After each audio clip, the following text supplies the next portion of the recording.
How to analyze your Spotify Wrapped stats. So to start, we'll have to open our Spotify account, and then in here, even if we tap on this wrap option, we won't be able to see an option for us to analyze our Spotify Wrapped stats.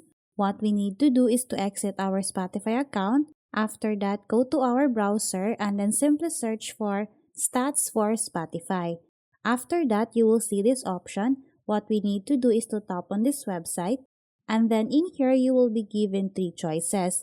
In here you will be able to check or analyze your stats about top tracks, top artists, and then top genres. So as an example, I'm gonna select the top tracks option, and then after that it will automatically show us our stats.